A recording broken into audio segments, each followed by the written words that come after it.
Good morning, everyone. Welcome back to Giri's Adda for another very interesting conversation this morning.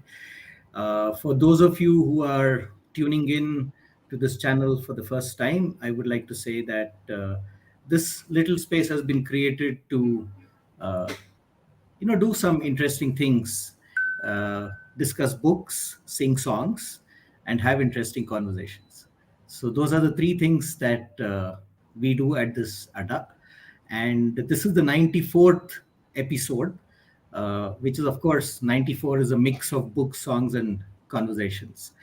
Now, all of this is done in the belief that we discuss books, we sing songs, and we have conversations. The world gets a little better, at least for that particular period of time. Today we have a very very special guest in the Adda. I've known Chittaranjan Kaul for more than a decade now, I guess, and we've been good friends and colleagues. So thank you very much, Chittaranjan, for giving time. I've always been meaning to, engage with you at the Adda in a conversation on something that is not only close to our hearts, but with something which also has been very challenging and very frustrating at times. So we will get to that in a bit. Uh, for colleagues and friends who have tuned in, I would like to say a few things about Chitranjan. He has a very very rich CV, and I'm not going to be saying everything that is there in it. Uh, but then, like me, Chitranjan is also an engineer from NIT Srinagar, all the way, the other tip of the country, and following which he did his MBA from the Indian Institute of Management in Ahmedabad. And then he worked with the Bank of America for a very long period, 16 years, helping the bank set up businesses around the world and engaging with corporate leadership and so on and so forth. And I suspect that most of the ideas that he's going to be talking about today probably come from a lot of thinking and reflection during that period. But then, post that stint, Chitranjan has been very, very actively engaging with the civil society space in India, focusing particularly on uh, the education of children and the overall development of children. Those are the two areas that he's really been very passionate about. He's been helping various civil society organizations to strengthen their own abilities to do things better. Uh, till about a couple of years ago, he was with the Center for Learning Resources as their director, and I must say that it was during that period that CLR did some of the most exciting work with the education and uh, uh, early childhood development systems within the government. So we are looking forward to your sharing some of those experiences with us as well. So I think to sum it up, Chitranjan is somebody who, for whom this question about uh, what does it take to get a very large system like that of the government work for children and work well, and I think that's the central question that we are going to be addressing today. As of today, Chitranjan he has founded and he is heading a very interesting organization called the Foundation for Communities of Learning. Have I got that right, Chitranjan? The name is correct, but I haven't founded it. Oh, you haven't founded it. Okay. Oh, yeah, you have. Yes. You have. You're taking the agenda forward. Let me put it that way. Yes. Yes. FCL, as we call it. Yeah, that is his most recent avatar. Uh, Now, let me very quickly, again, a very warm welcome to you, Chittaranjan. I'm looking forward to a good next 1 hour of conversations with you.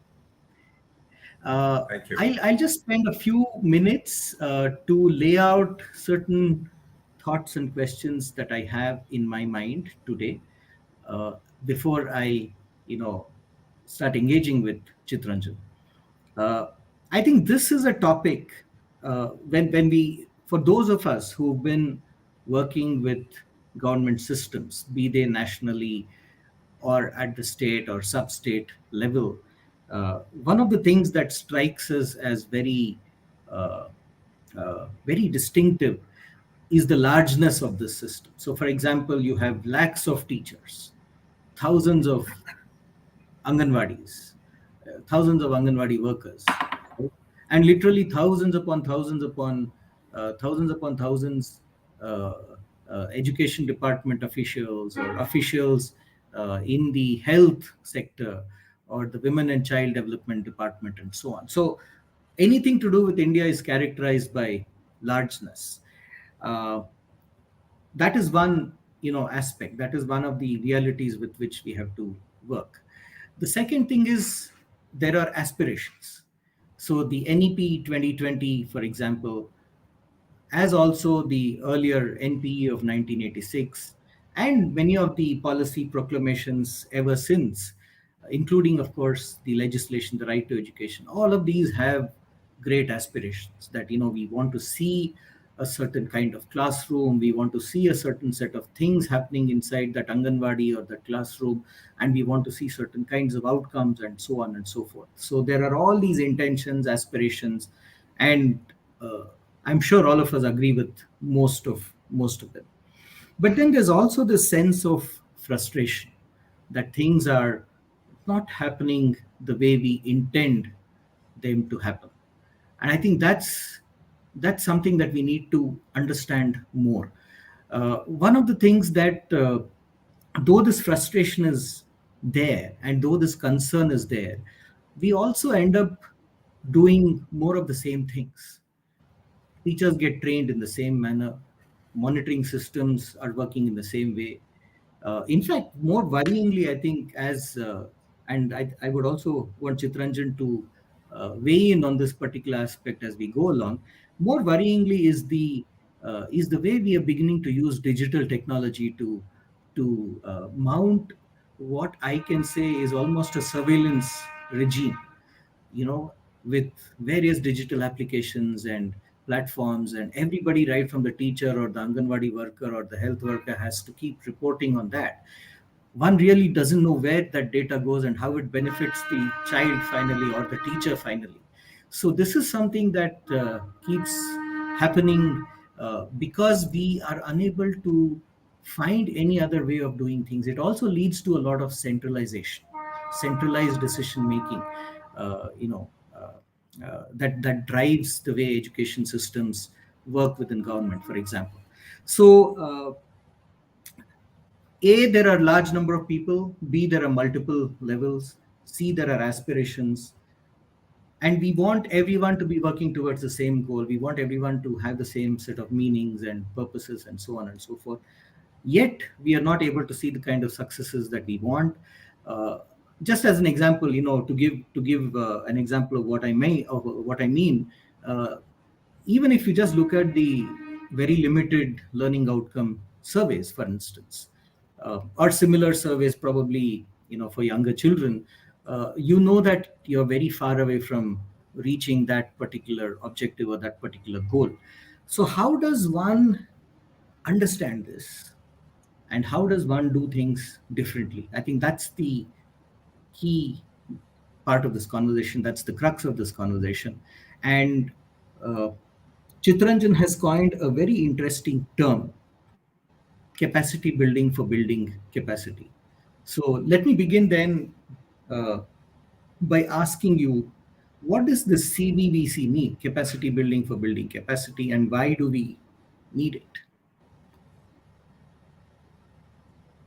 Thank you, Giri. I think that's a good place to start. And I think I can do no better than talk about this kind of um, moment many years ago now when I was looking at, we've all been saying for a number of years that the education sector in this country, whether it is private or public, is Mhm. not delivering for children. There are all kinds of surveys, there are all kinds of government surveys, private surveys, etc., etc., which simply keep saying that the children are not learning what they should be learning. Um, Right.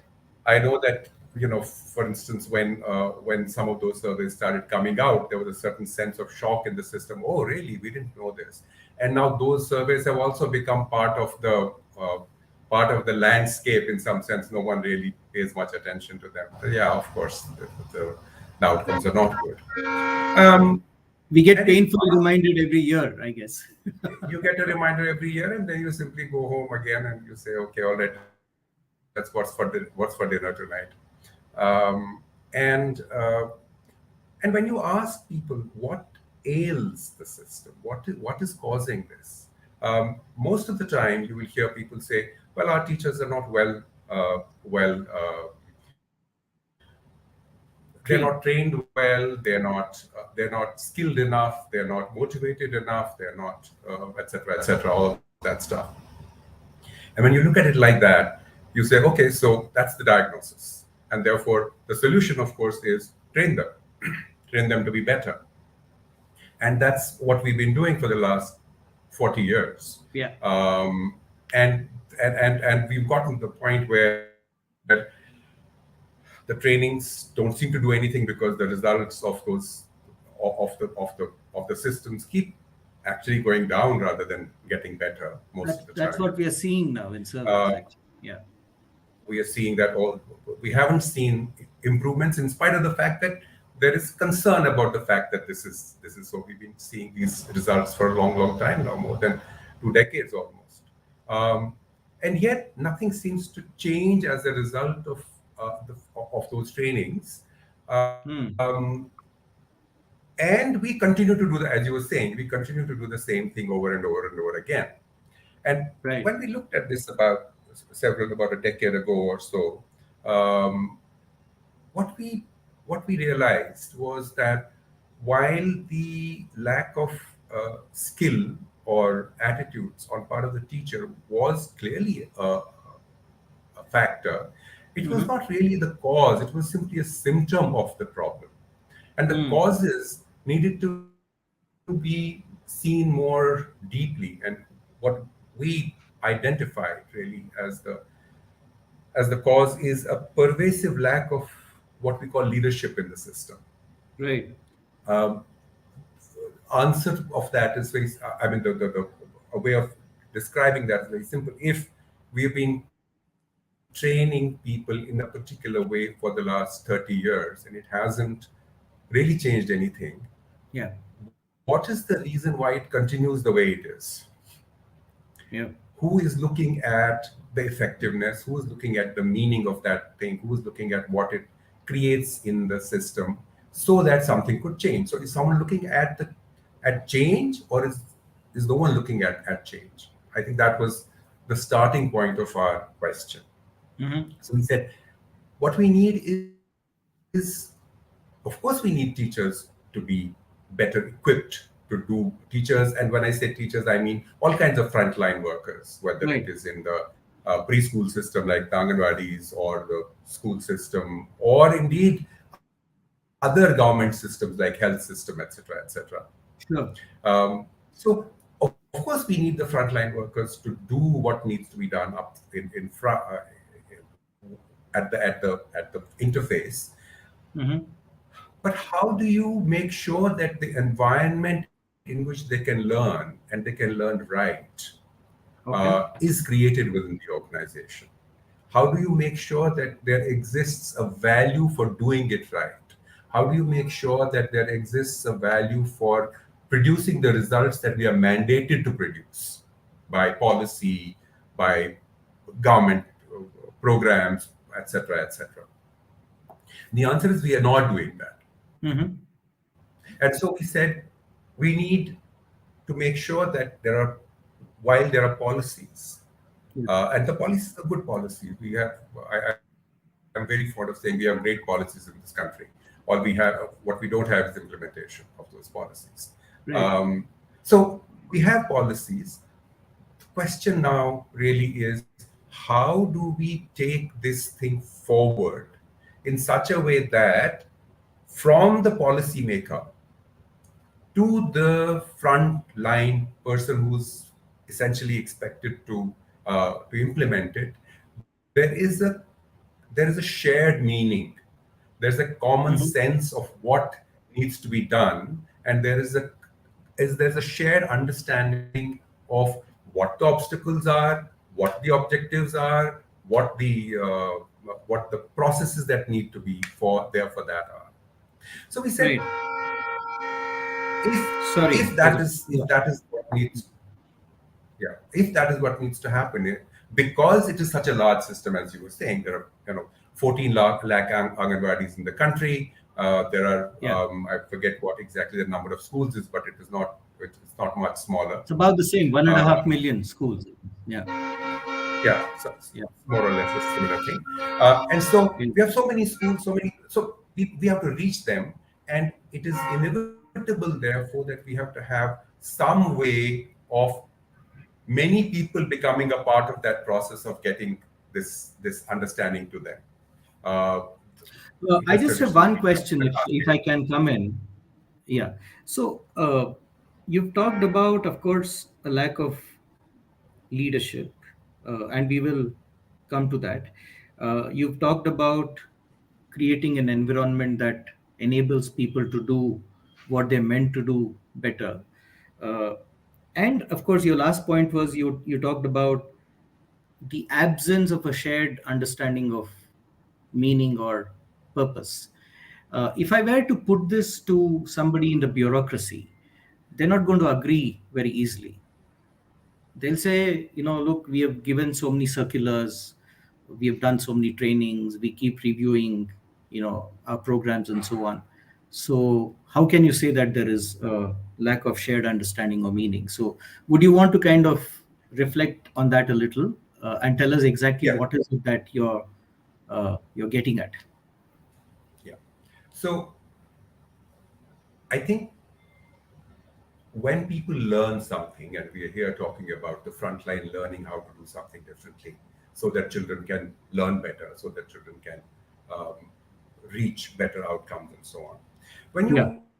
you ask anyone to learn something, um, I think it's important to understand what goes on with that learning process. One is you need some information. This Yeah. is to be done like this. You teach science like this, you teach geography like this, you work with children in an Anganwadi like this, etc. There are activities to be done in the Anganwadi, for instance, and so on Yeah. for that. So there is a set of information which needs to be reached to them and so on. Right. The second piece is you are asking them to do something different from what they have been doing, obviously, Yeah. because that's the whole Right. point of learning, Right. which involves dealing with a certain change inside this person. Mm-hmm. Uh, there are at least two things that that person needs to go through. One is integrate what this new information is with what they already know, and Mm-hmm. make sure that it makes sense to them. I Right. was doing this like this, now I've been being told to do this like this. Why does it make sense to do it like that? Yeah. That's one. The second thing is there has to be some reason why they should do that. Mm-hmm. There has to be an inspiration for bringing that about.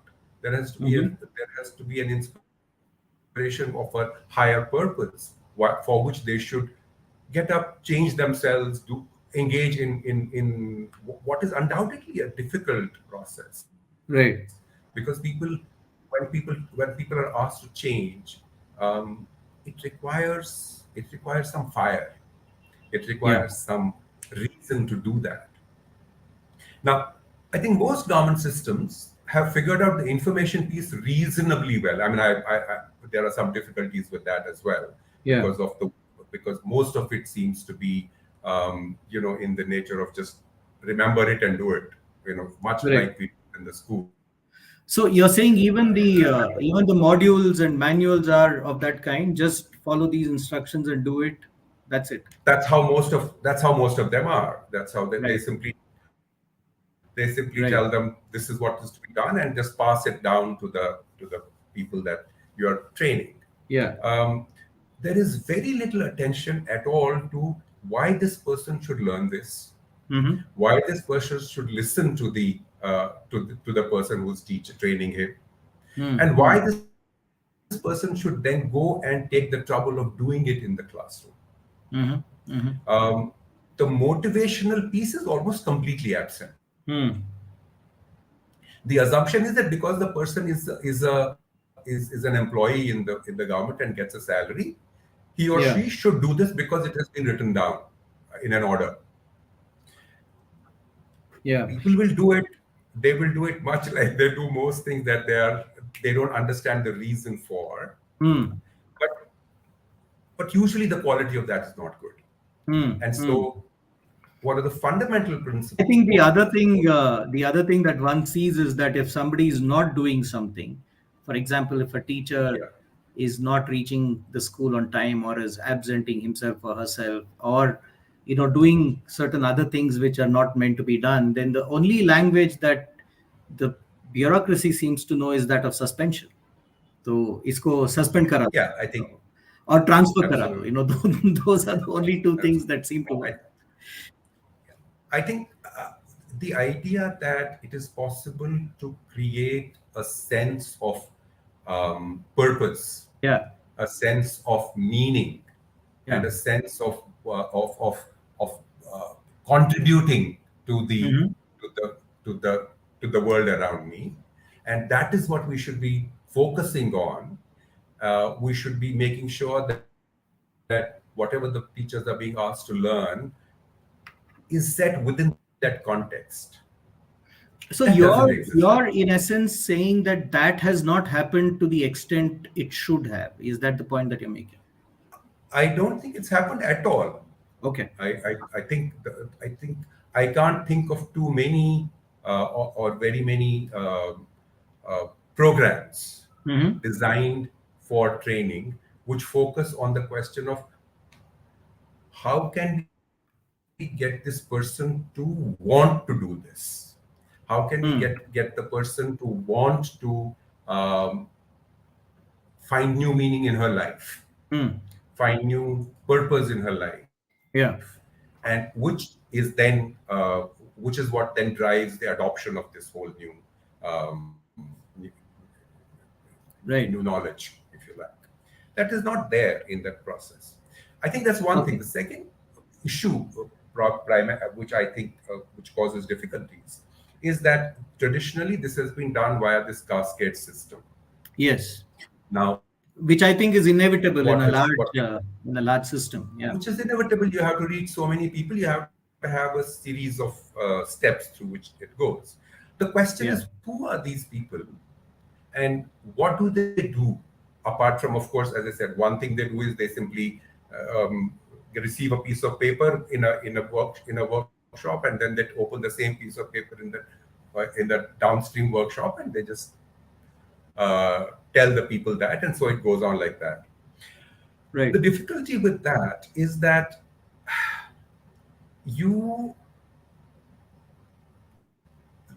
typically the trainers that have been used, um, they come. There are some people who have been caught from somewhere else, somewhere, and they come and they train and then they go away, Mm. because they have their day jobs somewhere. They have other Mm. jobs to do and Mm. so on.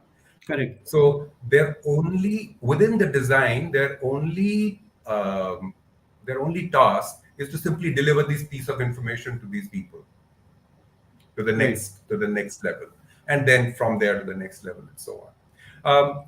When they do that, two or three different things happen. One, as far as this person is concerned, they have received this training, but when they go back into their classrooms or wherever and try to implement it, inevitably they encounter some challenges, some difficulties, some things that don't work the way that it was supposed to work in the classroom. Now, they would like someone to be around to help, There is nobody like all around. of That's the us. problem. There's Yeah. no one around because the trainer has gone off, Yeah. right? Yeah. The second thing that happens is, let's suppose they get it right. Let's suppose it actually begins to change the classroom. There is no one to celebrate it with. Ah. Yeah. Right. because that fellow came, your immediate supervisor or whoever who you would normally be engaging with doesn't know anything about it. She wasn't involved in the training, Hmm. right? So there is no one to celebrate it with. A third thing happens. Let's suppose you don't get it right. Of course, you can't go to anyone to ask how you can get it right. But your supervisor who comes in to see what you're doing has no idea whether you're doing it right or not because she hasn't been a part of that process either. True. She doesn't know how to provide you feedback. She doesn't know how to help you to take it forward, and so So on. the Sorry, you're saying. so the I just want to come in here. So you're somewhere saying that the supervisor, I mean, for want of a better word, let's say at this point of time, is somebody who also needs to know and be know what is meant, what one needs to do at that last level, which interfaces with the children. And are you also saying that the supervisor must be able to facilitate the development of that ability? Exactly. Not Okay. only that supervisor. Now, notice this thing. So there is the frontline worker whose Hmm. supervisor actually needs to know what this person is doing, Yeah. frontline person is Yeah. doing, is able to support it, is able to provide good feedback if it is not being done well, is able to celebrate if it is being done well, etc., etc. The challenge, of course, is that this supervisor has her own supervisor. Yeah. Because remember, I mean, to take as an example, the school system. You have teachers, you have head teachers, you have then Cluster. different ways, CRCs, clusters, and Yeah. blocks, and so on and so forth. Yeah. So these people, at the moment, even though originally they were created as supports exactly for that kind of thing, don't do that at this Mm. time. Mm. The roles have kind of changed completely, and so on. But people need someone who can provide that kind of support. And Right. so, not only does the supervisor need to be conversant with what this frontline person is doing. Right. Supervisor also needs to be conversant with what the Needs to be supervisor is doing. conversant. Yeah. So, Supervisor. yeah. Exactly. So I think that Which also is why takes we me back call this to the, capacity building. Sorry, I was saying that is the yeah, origin of our idea of capacity building for building capacity. We see that at exactly. Right. Yeah. every level, there is a responsibility for building the capacity of the next level so that they can Right. build capacity of the level below that. And so that you Right. end up with an organization that can be constantly in a mode of learning and teaching, learning and teaching. You learn and you Right. teach, you learn and you teach. And then the feedback loop goes back from below because you are in contact with those people on an ongoing basis. You haven't Right. just gone Right. away after Mm. you've done this. So the feedback loop comes back and you learn and you teach and you learn and you teach. So this becomes a virtuous cycle in that sense. Sure. So I have a few questions to ask, and there are a few comments from colleagues. Some of them I would want to take up and put them in front of you. So one question that immediately comes to mind, and this is a very specific context of, let's say, the education system. So uh, as you're aware, the education system broadly has the administrative structure, which is the at the district level, the district education officer, the block education officer, in some cases, the assistant block education officer, and then you have the cluster structure and then the school, right? You also have an academic structure, such as the diet, the block resource center, the cluster resource center, and so on. Uh, I'm trying to just get this right in my mind. Are you saying that somebody like a block education officer, for example, who has all his or her life just been doing teacher transfers, administrative work, paper pushing, and so on and so forth, somewhere as we get along, as we move along further on this idea, this person or the role of this person has to significantly change because the power is vested with the block education officer. But there is also an academic structure which is working there, which is primarily trying to do training. And like you rightly said, they do the training and then they almost disappear. I mean, because they have full-time jobs somewhere else, right? They're full-time teachers and so on. So they cannot be going around and seeing what's happening in schools. So is that what you're saying? That, for example, the equivalent in the Women and Child Development Department would be the CDPO, the Child Development Program Officer, who's essentially again an administrator. So are you saying that these administrators should, start relooking what they're doing and how they're doing it? So we think that if this kind of, I can't see any meaningful alternative to doing it like this, capacity building for building capacity, because Right. otherwise you don't create the organization in which meaningful work can happen. If that has to Right. happen, um, then it seems to me that every level has to be capable of helping the next level do Hmm. with at least three things. Hmm. One is they have to be able to train them.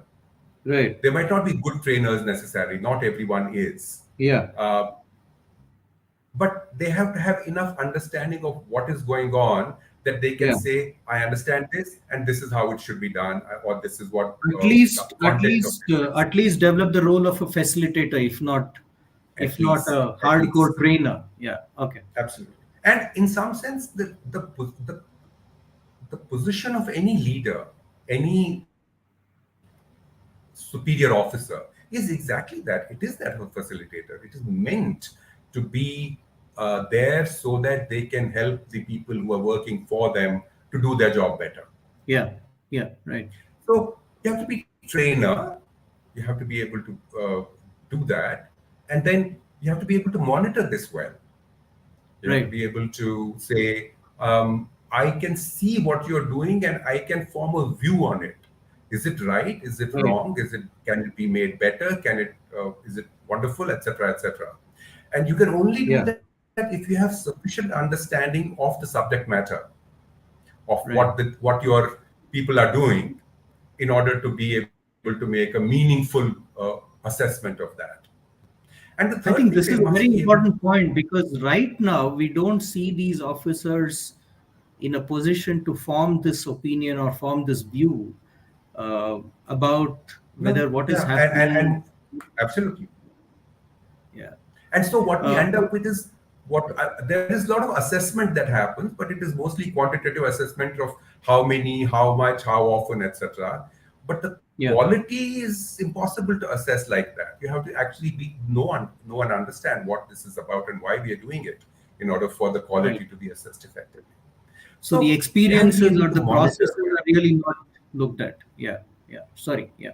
absolutely. Yeah. And the third I thing they have to be able to hope. do is to, as you said, Hmm, sorry, no, no, please is carry to on. be able Yeah. to be the facilitator, a coach, to be able to say, if you do not know how to do this well, I Hmm. have the ability to help you do that. Which of course means that Okay. they have to learn how to have the ability to help them to do that, and so on. And that is Which, what we which means mean they by have to capacity soil their building, hands as well. building capacity. Yeah, they also They have have to to soil soil their their hands. They hands. have to understand what's going on there, and they have to then say, I can hold your hand and lead you," Right. which is Yeah. what a leadership role is. So these three I can roles, at hold your least hand. everyone must Yeah. be able to do. Yeah. Right. Right. I think this is Sorry, very go ahead. beautiful. Thanks so much for really opening up this idea of capacity building for building capacity and what it could actually mean. Uh, uh, and also, we would like to hear from some of your experiences of working across different states to tell us a little more about this. But before we get there, there are a few comments that have come in which I want to read and I want to also flag off. One is uh, this question that Shika is asking. Uh, Accountability at large is missing, and I feel that this is one of the possible reasons for our current education outcomes. So one of the questions that I would like to flag with you is how do you then look at the notion of accountability in this kind of a system where the matter of capacity building for building capacity is at the heart of it. So would you want to take that before I go to the next two or three comments? Sure. I think that's probably as Shika is saying and you're saying, it's really at the heart of this. What is it that we are asking our people, which is when I'm saying the entire system, um, from top to bottom. What are we asking them to do? When you end up with, let's say, a system which produces poor educational quality outcomes year after year after year after year, what is the question that's being asked of those who are running that system? And I don't mean just the senior most people, I mean all the people, all the way down to the teacher. What is the question that's Right. being asked? Is the question being asked, have you completed the syllabus? Or is the Yeah. question being asked, what have the children learned? Is the question that's being asked, is it possible for children to do the things that we expect them to do? Or is it possible for that? Is the question being asked, have the children spent the time in the classroom that they were supposed to spend? Yeah. We end up with monitoring how many children are in the class, for instance. We end up monitoring how many hours have been spent, but we don't monitor what are the children learning, which gets only done with those surveys, which we just forget later. So the question of Right. accountability is critical, and it's important to understand that the accountability can only come. You can hold anyone accountable only if you have Mhm. helped them to learn how to do that work well. It doesn't make any sense to say do this when they are not equipped to do it. And I think the biggest challenge that we have, and this is not just in government systems, I have seen this in private systems quite often, um, the assumption that just because someone is sitting in a particular position, they know how to do that. That's one assumption. And the other assumption is for the officer or the senior to say, because I have told you to do this, automatically you become capable of doing it. Right. No, but then a third point also could be that the same senior officer or bureaucrat may also say that, look, haven't you been trained? I mean, have we not spent so much money? We have given you a manual, we have done this training, we've given you all these digital tools and this and that, yet you are not doing your job. And why are these results? So, we have set up an interactive flat panel in your school, we have made your school a smart school, we've given you tabs, and we've done all of that, but still I'm not getting results. So how does one, are you saying that all of this that is being done is not really of any great quality for that change to happen? Uh, I think the, the, the, the answer must be empirical. If we see that it has not changed anything, it is not changing anything. That is simple. That That's is true. clear enough. I think Right. you just, the answer is in some sense blowing in the wind. Uh, the answer is it is not effective. Now, the question to find out is what is it that we are missing Hmm. in um, putting this system of what they call capacity building for this purpose? And the answer is that it is not a system of capacity building for building capacity. It is Hmm. simply a system which says, I will tell you what to do, and here send it down. And the entire system the entire support system for the frontline worker just doesn't know Yeah. what to do with it. Therefore, the capacity doesn't get built. Right. Right. Yeah, so I have a few more points, and this one I definitely want you to reflect on this a little more in the context of what we're discussing. And there's a point made by Jitendra that digitalization, in brackets, a lot of applications, online platforms, which push ashas or teachers or Anganwadi workers, for instance, to report data online. Uh, these also involve a lot of capacity building activities because you have to familiarize yourself with the technology and so on. How do you see the role of these systems which are touted as enabling systems? in the whole business of capacity building? Where do you, Can I are we tell you a really doing story this about right? that? Can I tell you a story Briefly, about that? briefly. Yeah, It's a very yeah, interesting please, story. please. I Yes. was told many years ago in the schools, there's a paper for let's say, and specifically I was told about this for about geometry.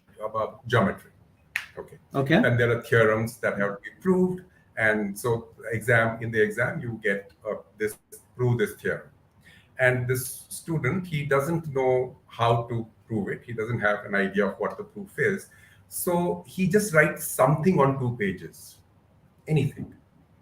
Okay, at the end of this page, at the end of that 2 pages, he says, hence LHS is equal to RHS. I'm sure you're familiar with that. Left hand side is equal to RHS, hence proved. Right. Okay, Correct. and he sends QED. it. QAD. Right. Okay, wonder of wonders, he gets marks for it. Oh, Yeah, and this is standard apparently. This is a lot of people do this, and it works a lot of the time because the evaluator is basically just looking at, okay, is there is at the end of it the answer is correct or not correct? The answer says LHS is equal to RHS. Oh, okay, it must be all right. Okay. right. Right. These video based reporting mechanisms remind me a lot of that. Mm-hmm. I have talked to the Anganwadi workers and some teachers and so on and so forth, and they're supposed to do these activities, and then they're supposed to take a video, and then that gets sent, and it gets ticked off in there's some system back in a dashboard, says 1,500 Anganwadi workers reported that they did this activity.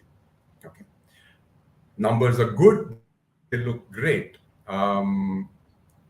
No one really has the time to go through Yeah. that video, not even one.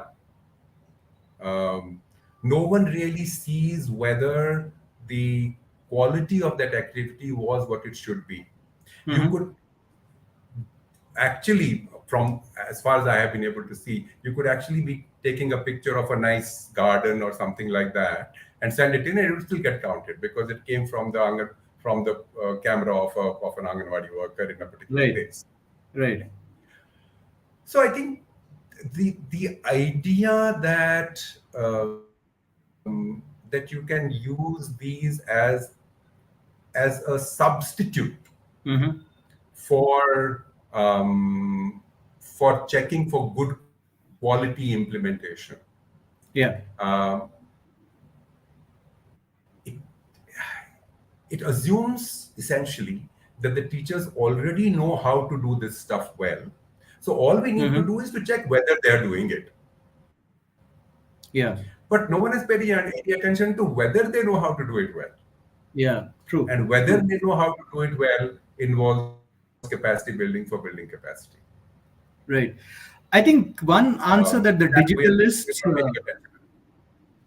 yeah, sorry, one answer that the digitalists may have, I mean, I'm just trying to play devil's advocate over here. They'll say, look, we have Sure. created portals where we have put so many videos, so the teachers or Anganwadi workers can download those videos. They can see how things have been done, how to do it, and so on and so forth. So it is not just uh, mechanical monitoring mechanism, but then there's also some learning resource that has been shared. Uh, but you're still saying that that may not be enough. I mean, that cannot But substitute everything else. I think that is on a different footing from what I was saying earlier. What I was saying earlier is the monitoring question. These Yeah. portals which provide learning materials, etc., serve a purpose. I think they are useful. Yeah. They reach a Yeah. lot of people at very very little cost and so on and so forth. I Yeah. think the challenge that we must recognize is that this is just information. Going Hmm. back to the question we were talking about earlier, what Yeah. you can send over these portals is Right. information. Do this activity in this fashion. This is the way the Yeah. proof of this particular theorem is created. This is Right. how you do this experiment so that this thing is done, etc., etc. So there are Right. this is information, And information Correct. is useful in a place where the teacher doesn't know that information. What Right. it ignores completely is the fact that the teacher also needs, in addition to that, a sense of why she should do it. Right. She also needs a sense of purpose that drives it. She needs Right. a sense of someone who is around to hold her hand when she can't do it well or when she doesn't Yeah. understand it well. and Right. and a sense that it is possible to have dialogue around Right. all of this together. So Yeah. in Sure. our work, we have this notion that our work stands on three pillars. And when I say our work, I Mm-hmm. mean the work all down the system at every Mm-hmm. level. We say Mm-hmm. there are three pillars that make it possible for good quality learning to happen. Mm-hmm. One is what we call sandesh, which is the message. Message is Mm. content, the kind of stuff that we were talking about, Yeah. a particular proof or a particular experiment or whatever. Right. The second critical piece is sakha. Sakha is a Mm-hmm. friend. Sakha is someone who stands by you through difficulties and ease, through successes and failures, through ups and downs, and so on and so forth, who celebrates with you and who provides you support. um, Yeah. has to be there in order for them to pick up this information that has been given, this message that has come. Right. So Right. there is Right. Sandesh, then there is Sakhas. In the absence of Sakha, it's very lonely place. It's very difficult to Yeah. do anything pick it up very easily. And then the Right. third thing we talk about is Samvad. Samvad is dialogue. A place where you can feel that you will be heard, a place where you can Right. feel that you will be able to hear others put their points of view so that you can be enriched by them and so on. So, Right. together, Sandesh, Sakha, and Samvad will create the Symbol. possibility of people learning well. Yeah. Yeah. But Right. all we do is focus on Sandesh. Bhej do.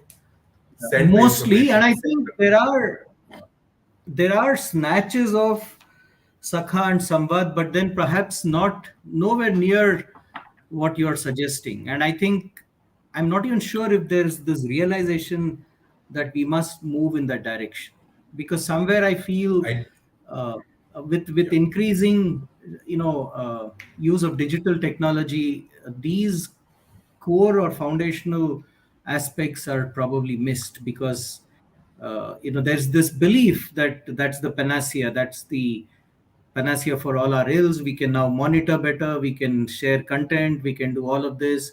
So why do we need? And then also, of course, this is a separate conversation which we must have at some point. The emergence of artificial intelligence tools now. Uh, See, all said and done, I think amongst the departments who are embracing the digital world, uh, the education department definitely stands at the top, uh, followed by other similar departments that are, the women and child welfare, the health, that are supposed to be doing some things for children, right? So we need to have a separate conversation. But then I like this idea about the information, about the hand holding, the sakha as well as the samvad. I think that very beautifully summarizes uh, what you're saying. There is a I just question. wanted to sort of just wanted to come in and comment on something you just said. You see, Yeah. this sense that the only way to go is to send information, and Yeah. of course now because we have IT and all that, it becomes much easier to send information. So it makes what was more difficult earlier easy. Just Yeah. becomes much easier to send. Right. The challenge. Um, as long as we I understand that the scale, especially in this country, the population, the numbers and so on are so huge that sending information was perhaps what people felt was as much as they could do, and now there is an easier way of sending information, so it's even better. But Yeah. I think one thing that we need to do is to look at what the effectiveness of that sending information bit has been for the last 40 years. And it's only Yeah. when we are willing to look at that, it's only when we create an accountability around looking at that, that we will say, Yeah. oh, Sakha is important. Because Sakha requires more resources, Sakha requires more attention. Actually, it doesn't require Yeah. more resources because it doesn't require more resources because you have the resources already. Every let's take an example of an Anganwadi system. Uh, every Anganwadi supervisor has 20 to or 25, so at least in theory, 20 to 25 people working with her. Yeah. Yeah. Every 9 or 10 supervisors have one CDPO working with them. Every Right. 9 or 10 or 12 CDPOs have one DPO working with them. These are not large Yeah. numbers. These can be Yeah. managed well. But what it does is it can only happen when you involve this entire pyramid in the Yeah. process of learning, and then it is not much resource. Then it is not finding resources. It doesn't require a lot of money. It doesn't require a lot of resources at all. We have Right. existing resources which can be used for doing this. Becomes a lot more effective in that sense of reaching down. It becomes Yeah. effective, and the entire system begins to Yeah. walk in the same direction because they're doing the Right. same thing, they're learning the same thing, they're transmitting Yeah. the same thing. Right. Right. Uh, we have, we have a very interesting comment from uh, Anant Kumar Asthana, who also happens to be uh, an advocate with the Supreme Court and who's worked on judicial systems, particularly in the context of what they do for children. And I'm just quoting what he has written, and to get a sense of your response, it will be very interesting. So Anand says, and I quote, "In my line of work, I use judicial systems to introduce system changes, but most of these are done in individual cases, and only an individual gets relief. How do we make systems institutionalize these?"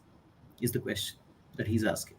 Yeah, very, very good. I think one of the things that, for instance, many times and I'm not sure I have understood Anand's question completely, so I'll give an answer So and Anand, maybe you that will can, work or it will if not you're work. still around, you can help us elaborating that question while Chittaranjan start sharing some of his thoughts. Yeah, go Yeah. ahead, Chittaranjan. So yeah, I was just going to say that we often say when we look at a particular our work, we're working in a system of Anganwadis, maybe 10,000 Anganwadis, maybe 20,000 Anganwadis, etc., etc., and we work with all the hierarchy of that. Hmm. And then we see a particular Anganwadi and we say this is done well. This is doing Hmm. there is good work happening there. There is evidence of that Anganwadi worker having understood what children need. The children are operating in an environment where they seem happy and they're doing interesting work and so on and so forth. And then we say, you will see many Anganwadis like that in the country. The specialty of this Anganwadi is that no external person came and trained this Anganwadi worker. It was her own supervisor who trained her. Hmm. But even more interesting is that that supervisor was not trained by any external person. They were trained by their own CDPO, who was their officer. And that CDPO was trained by their own DPO and so on and so forth. So something that was learned in a deep way by someone at a relatively high level, Hmm. it was capable of being transmitted down in a meaningful way where each level internalized the idea, internalized the sense of what is happening, etc. And I think Right. in a judicial system, for instance, you have a you have a relief that you get from you file a particular case, etc., etc., and then you go and you say this particular person is now is now given the relief that he deserves. Um, Yeah. the next step essentially is to say this is not one off. this is the articulation of a principle, and judicial systems do that. They do. They do that. Yeah. Yeah. There are often there are often judgments which will quote a prior judgment, etc., etc. Correct. Correct. Perhaps not as effectively and as efficiently as it might be done, and that could be there could be a way of making sure that you get Right. all this information, you locate it in the sense of what is justice. For instance, I'm always thinking about why should people learn it, why should a lot of Right. number of different judicial officers learn it, because they're invested in justice. If they're not invested in justice, if they're not invested in fairness, then they will not Yeah. learn True. what comes by way of relief. So again, for the entire judicial system to begin to have that dialogue within which you can Right. say, this is what happened here, this is what happened here, this is why this is important, and to Mm. sort of churn it around. And as I said, I think it does happen quite a lot in judicial system, but unfortunately it happens on a It case by does. case basis. It doesn't happen so much True. on a principle basis, and I think that might be what is necessary to Yeah, I suppose institutionalize. that's what uh, Anant is probably hinting at, and uh, yeah, yeah. we need to find out a little more from him. Uh, so I just want to move a little ahead in terms of. Uh, I think you very beautifully and with a lot of examples illustrated what is it that is ailing our current efforts in terms of capacity building at a very systemic level, and what is what we can do about it. I would like to now ask, what do you think are the component parts of this engagement? I mean, if all of this happens, let's say, in a particular state, what are the different parts that or components that we would see in play? Yeah. So there are a number of different ways in which we look at this work. Um, One is in terms of design. We say, as I was saying earlier, there are these three pillars that we say we must have: the sandesh, the sakha, and the samvad. The Right. message, the content, the hand holder, and the process of The dialogue. dialogue, which essentially Yeah. valorization of dialogue, Right. an acceptance of dialogue as a normal process within the system, and so on. So Right. that's one set of things that we think makes sense, um, Right. and we design our programs in that way. The second set of things that we again, it's another dimension, but again, it happens to have three pieces to it, which we call a triple hat leader. Mm-hmm. So that again, we talked about it before. At every level, we say, unless people learn how to be trainer, mentor, and monitor all at once, Mm. wearing three hats, they Right. will not be able to effectively lead uh, Right. the people. So that's the second piece that we talk about. Can I Uh, ask a question here? Sorry. yeah, So yeah. is this the one-to-one mapping of Sandesh, Sakha, and dialogue? When you talk of the triple hat, uh, in some sense, it maps on to this 3S thing that you outlined just a few moments ago. Not really. I prefer to think of Sandesh Sakha Samvad happening in each of the roles as trainer, as mentor, and Okay. as monitor. Um, Okay. because let's say take monitoring for instance, there is a content of monitoring, but then you also are helping the person see why this is being monitored in this fashion. What is the Yeah. outcome of that monitoring process, etc. So that is the Yeah. Sakha piece. And then you do Samvad because you go through that dialogue and you go back and forth on whether this is reasonable or not reasonable. So at each within which, as I said, that's why I said these are different dimensions. Yeah. And this is another dimension. The third dimension that we use again has three pieces. We talk about Hmm. at each level of this hierarchy that we have, um, it is necessary for people to learn how to be one, a tech, how to exhibit technical leadership. If you are in an Okay. education department, really everyone ought to be familiar with education. They ought to have an Right. understanding of what the cognitive sciences say. They ought to have an understanding of what great pedagogues have said. It's Right. important. You cannot be an administrator in a department without understanding education. In an education department without understanding education, Absolutely. you can't be an Absolutely. Yeah. administrator in a health department without understanding health, etc., etc. So the technical Yeah. leadership, every level must provide technical leadership to the people that are working with them. The second piece is what we call motivational leadership. Mm-hmm. If you're running a system which has maybe 10 lakh people in it, or 20,000 people in it, or 200 people in it, or 50 people in it, it doesn't Yeah. matter. Um, you have these are large numbers of people, and Hmm. all of them need to be inspired to do what you hope they will do. Hmm. There has to be a reason for them to do what you're asking them to do.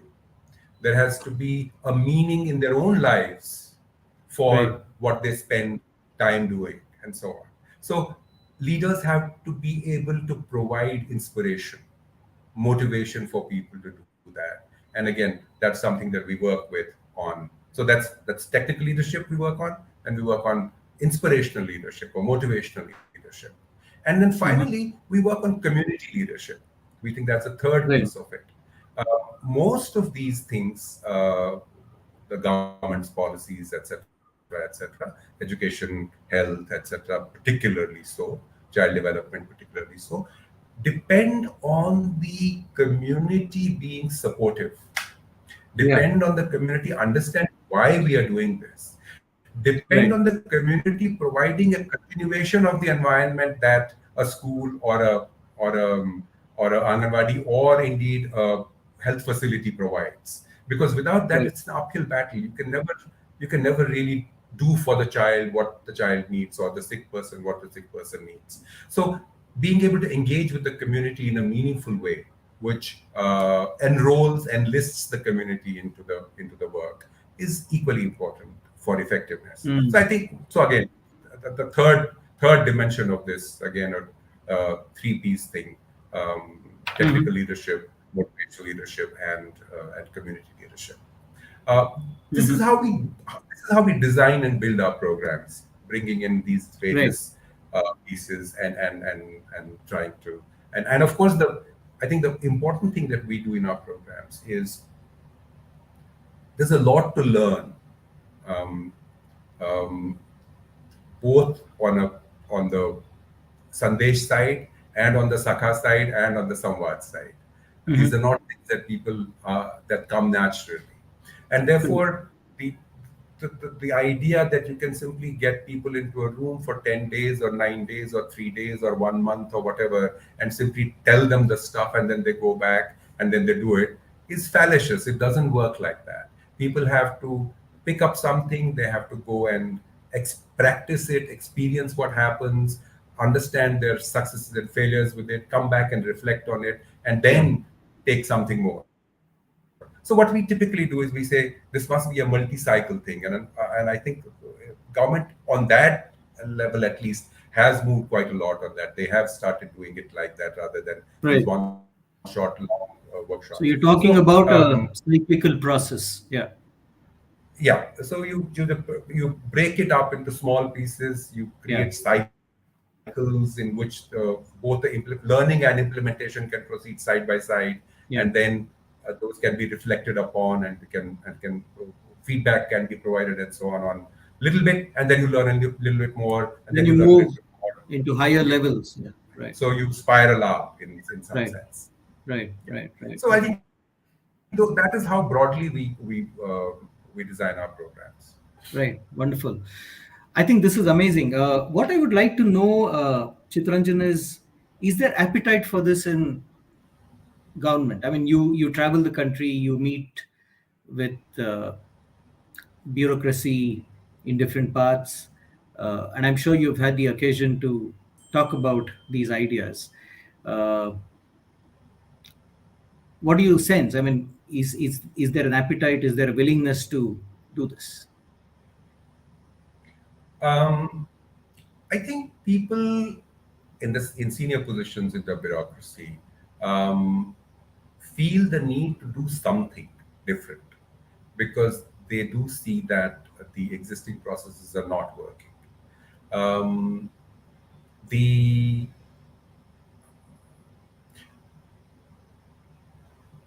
the ways in which we do it um, are unfamiliar, are Hmm. unusual, Hmm. and to that extent, I think it we do have a fairly substantial amount of what I would call an upfront investment in trying to get people to move in that direction. But we've been very lucky, and we've been very grateful for both that we have done a lot of work in a number of different states, and we have got some quite extraordinary results among not just at the front end, which of course is the ultimate uh, touchstone of whether it's working or not, but not only at the front end, but also in terms of what the people up the chain have learned, how the relationships between them have changed, how the dialogue has become more instituted in the organization, how learning processes have become better, and so on. So I'm very optimistic. I'm very hopeful that Hmm. when these things, like I said, I think we end up doing a lot of work on simply explaining what we are doing and why we are doing it that way and so on before we get to the point where we can begin implementing a program. But it happens, and I think I'm hoping it'll become easier in the future. But yeah, yeah. Wonderful. So I think it's appropriate to probably end on that note. Would you have any final thoughts to share at this point of time for people who have tuned into this conversation and for all of us? Well, I think we've talked about a lot, and my only hope, I'm sure that people who are here are all concerned about what happens to our children in the education system, in the health system, etc., etc. My hope would be that we can talk on a much wider basis. Uh, we can make this a topic of conversation among our communities. Hmm. That this business of and interestingly, I think it is true even for what children experience in schools. They also Hmm. get only information; they don't get anything else, which is not surprising. Instructions, The mainly. same Yeah. system that's yeah, it's just and I think all of us need to basically begin the conversation of how that is not serving either the children or the communities or the country. Right. We we are the most populous nation in the world. We have maybe a 30, 40 year window, and after 40 years we'll be the oldest nation in the world. Yes. True. If we haven't if we haven't helped these children develop a sense of good learning and Yeah. a good capacity to learn, then I think we will be in a difficult position. So I'm hoping that we can all of us can create these chota conversations all around, which can bring attention to the fact that people need to learn with meaning. People need to, and the systems that support it need to become more responsive to what they're seeing on the ground. Absolutely. And I think, as you say this, what strikes me as interesting is that many of the uh, principles of pedagogy, for instance, that we may want to employ in the classroom for young children to learn and develop, uh, perhaps the same set of principles apply at large to systems as well. And if we are able to probably Absolutely, move them in that direction. Of course, absolutely. like you very rightly said, conversations with decision makers, getting them to see where is it that we are faltering. See, the problem, the way things are designed, is that a bureaucrat typically comes in into a decision making position for a year, year and a half, or two at the most. and that prevents anybody to take a long term view of things. So, and there's a huge amount of pressure to perform, to show results, and so on. So these are perhaps the bigger challenges that we are all working with. Absolutely. And again within the system, especially, I think both early childhood and school education are amongst the most crowded systems, because there are multiple agencies, some with huge amounts of money, some with maybe some ideas, all kinds of agencies literally snooping down on that particular state or that particular bureaucracy, selling ideas and so on. So there are all those complexities as well that one has to look at.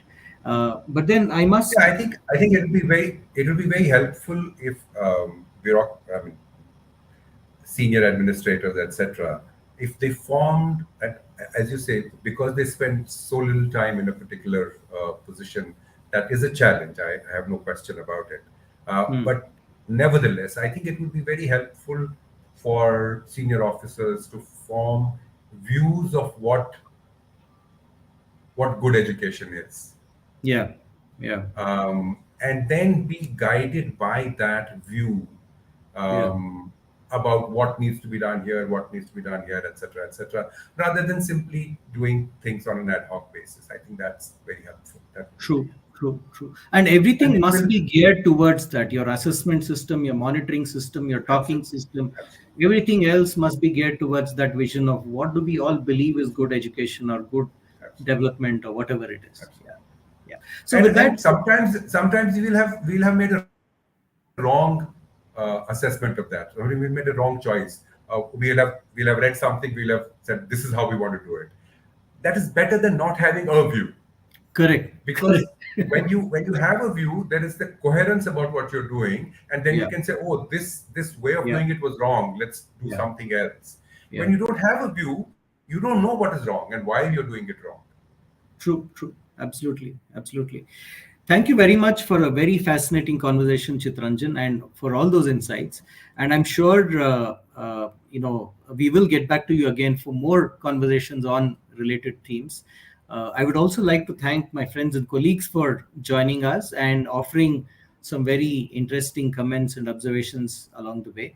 Uh, the next session on Giri's Adda will be exactly 2 weeks from now, on the Saturday after the next Saturday. And I'll keep in touch with all of you. Thank you very much for all your support and encouragement, and have a lovely weekend. Today, there's a big, for cricket enthusiasts, there's a big match coming up in the afternoon. So, as you get ready to settle into your seats at home to watch that match, take care and have a lovely weekend. Bye bye. Thank you very much. Bye bye. Thank you very much. Bye bye.